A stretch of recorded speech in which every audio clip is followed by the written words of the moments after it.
coming to a broadcast of Jerusalem's Gate. I'm excited. I'm so excited. I know I would like to throw this disclaimer out there. I know most people like watching the news and the world affairs and how it relates to the scriptures, and I love doing that. But today is something that all these things that's happening on the earth has a lot to do with this topic I'm going to talk about. But if you can please stick this out, it's only going to be a few minutes long. I think you'll understand what I'm talking about in these latter days. Okay, you know, in the Bible, it says in the latter days, in which I think we can all agree we're living in the latter days, that love will grow very cold.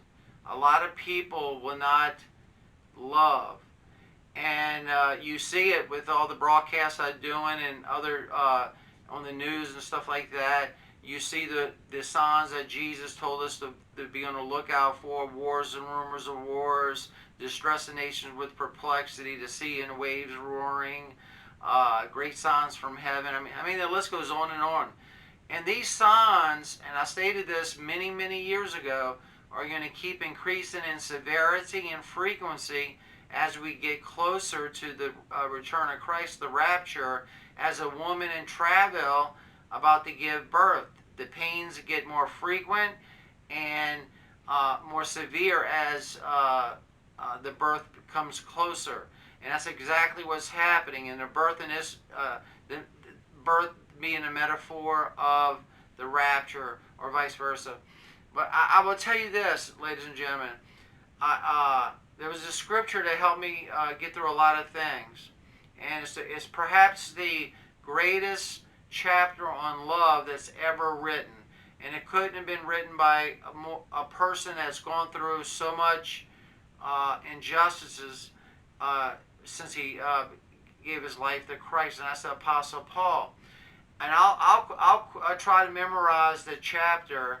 But when I memorized it, I used different parts of different Bible translations and kind of made a combination of some Bible translations into one chapter. So I'll try to quote it. So if I stutter or stumble or forget a word or two, please have mercy on me. It goes something like this: Though I speak with the tongue of men and angels and have not love, I have become a sounding brass or a clanging cymbal. And though I have the gift of prophecy and understand all mysteries and all knowledge and though I bestow all my goods to feed the poor and not have love, it profits me nothing. Love is patient, love is kind, it does not envy, it does not boast, it's not rude, it's not self-seeking, it's not easily angered, it keeps no record of wrong. Love does not delight in evil, but rejoices in the truth. Love always protects, always trusts, always hopes, always perseveres. Love never fails. Will they be prophecies? They shall fail. Will they be tongues? They shall cease. Will there be knowledge? It shall vanish away. For I know in part, and I prophesy in part, but when perfection comes, the imperfect is done away. When I was a child, I spoke like a child, I taught like a child, I reasoned as a child. But when I became a man, I put away childish things. Now we see darkly as in a mirror, then we shall see face to face. Now I know in part, even though I am fully known. Now abideth faith, hope, love, these three. And the greatest of these is love. I know I wasn't perfect on quoting that chapter because I haven't studied it. It's been a while since I memorized it, kept it memorized. But the Apostle Paul was stating that you can have the gift of prophecy. You can know everything about the future. You can have the gift of tongues. You can have the gift of knowledge, knowing all the knowledge of the Bible. You can have all the spiritual gifts that there is, but if you do not have love, the Apostle Paul is saying that you're a noisy, irritating, clingy cymbal in God's ears. some people that have wealth think that if they give some money, which is good to give to the charitable organizations, that's good. But to have love, it takes a different type of love. If you got a lot of money, it's easy to write a check for a charitable organization, and that's good. That's a good thing. It's a good deed. I don't want to talk bad about that, but you have to have sacrificial love to have suffered injustices and suffering, and your love blossoms in that. I will say this, and I'm not boasting or anything. If anybody that knows me personally knows that I have gone through a tremendous amount of suffering and a tremendous amount of wrongful treatment. But over the years, as every year passes, and as every prayer I pray over that, and every time I fast to bring up that the Lord touched their hearts, and I get closer to the beginning stages of understanding 1 Corinthians chapter 13. The Apostle Paul is the Apostle Paul, and I am who I am. I'm no Apostle Paul, I can assure you. But the love will grow very cold in these latter years, and we must maintain love. So let's dwell in the scriptures. Verse 15. Whosoever shall confess that Jesus is the Son of God, God dwelleth in him, and he in God. And we have known and believed the love that God hath to us. God is love, and he that dwelleth in love dwelleth in God, and God in him. Herein is our love made perfect, that we may have boldness in the day of judgment. Because as he is, so are we in this world. There is no fear in love, but perfect love casts out fear. It does. Trust me, it does. Because fear hath torment. Fear has torment. And I think a lot of y'all can agree with me. He that feareth is not made perfect in love. We love him because he first loved us. If a man say, I love God, and hateth his brother, he is a liar. For he that loveth not his brother whom he hath seen, how can he love God whom he hath not seen? And this commandment have we from him, that he who loveth God love his brother also. You must love, and when they say brother here, they're not talking about your relative brother. They're talking about fellow Christians, your fellow man,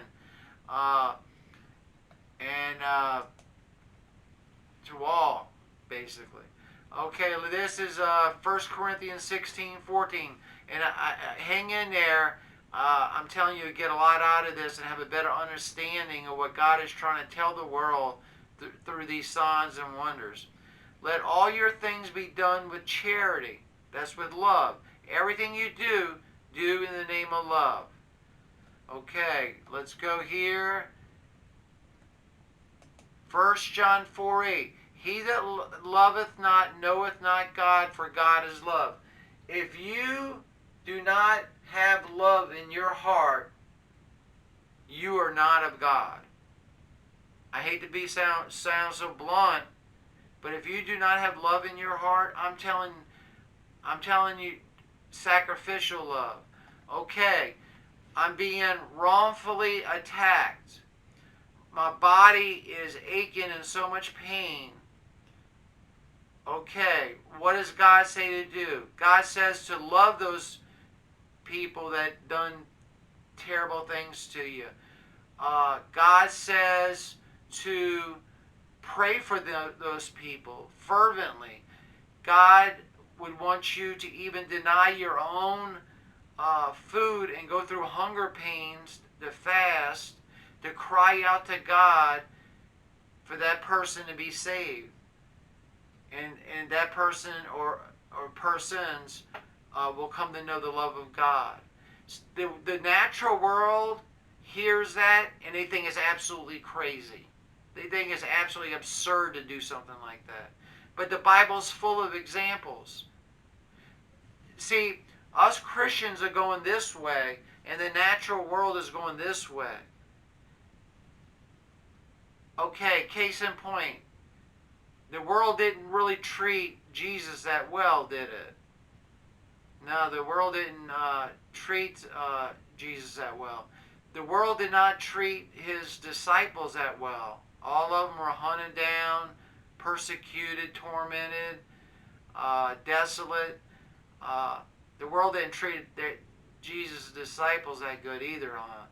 Okay, God, his prophets that came to warn the world or the nation Israel or other countries. They were all tortured, tormented, tempted, desolate. The world didn't treat them too good, did they? And that was God's chosen people to do a job for God. And the world didn't. The world did them awful things, mighty cruel and awful things.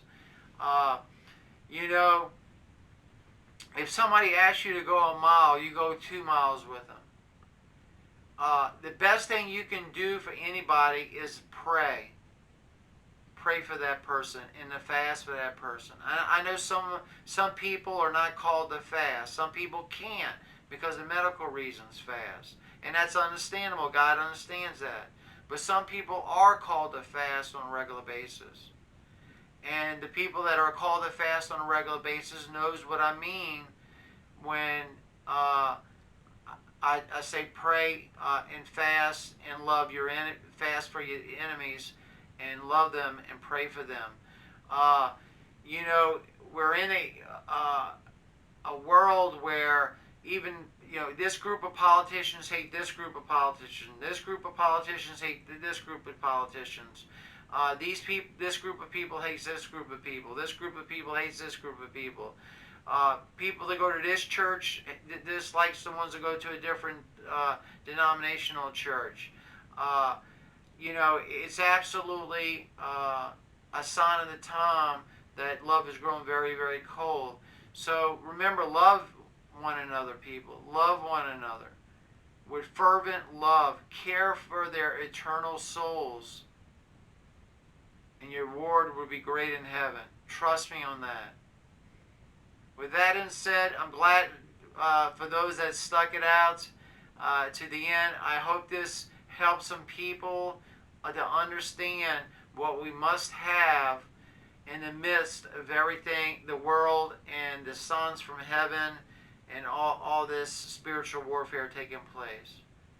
Love never fails. Always remember that. Okay, we see you on the next broadcast of Jerusalem.